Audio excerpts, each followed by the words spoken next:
So I was talking to a male friend of mine the other day, and he told me that women don't apologize and women can't be held accountable. And I began to really think deeply about this idea. And one of the things that came across my mind is in the last 9 months or so of me being in my private practice, I have myself experienced many women, whether they came as a couple or they came by themselves, they very abruptly discontinued their therapy. And I started to reflect and really think, what was going on here?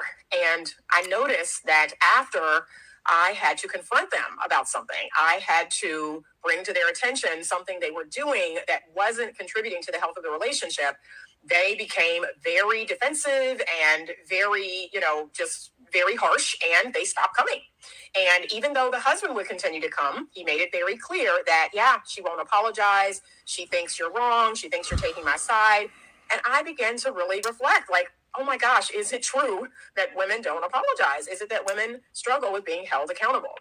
I'd love your thoughts on this. Me personally, I think it has to do with a person's level of emotional maturity. What do you think?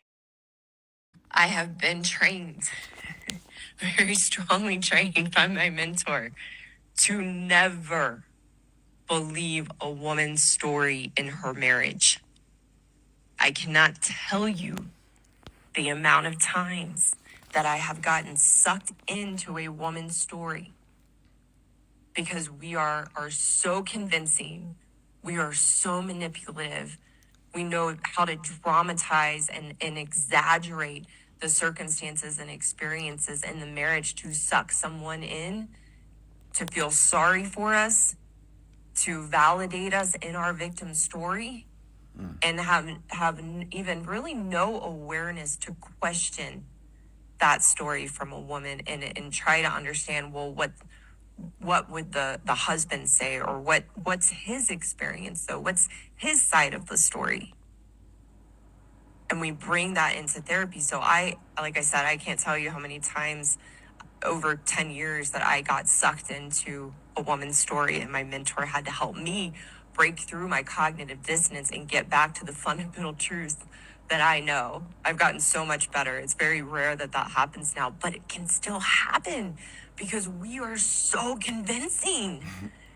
It's just like, it would almost be blasphemy to not believe some of the things a woman says. And oh my gosh, I'm so sorry. That's terrible. Maybe he's not a good man. We are so convincing. And I've also had the pleasure over the years where I've worked with a woman. She has a strong story of her husband and how he can be aggressive or controlling and a narcissist. And she paints this story. And then I've had the pleasure to actually meet her husband, because she's tried to, we always want our husbands to change. So it's interesting. Women will convince their husbands to take my men's course, which is interesting because of what I teach men in that course, which is about all our woman ways and how men have to take their power back. But I've met these husbands, and I meet them, and it's like, oh my gosh, I can't believe she has this story of this man, because they're the typical good man, just loves their wife, is caring, is confused about how they're always wrong and can't be right.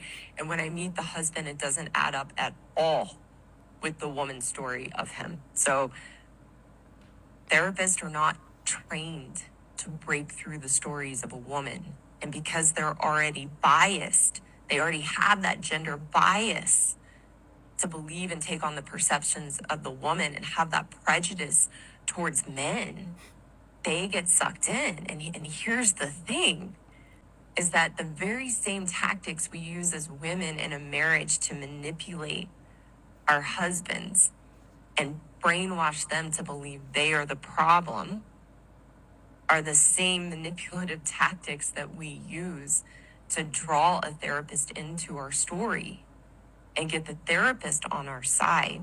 We're using the same tactics, and then the therapist gets brainwashed into believing the man is the problem. I've had several female clients over the years who very quickly trusted me because I didn't buy into their stories, and I called them out on it. I have one client in particular, I will never forget my first conversation with her. She reached out to me. She had this big story about her husband. He never pays me any attention. He doesn't validate me. He doesn't even compliment me ever. He never even says I love you. And she had this whole story, but she was also sharing, but I know I have these behaviors and this is how I show up. And this is a very high powered woman with a very successful business. And she gets done telling her story. And I knew I had to be totally direct with her to gain her trust, to gain her respect.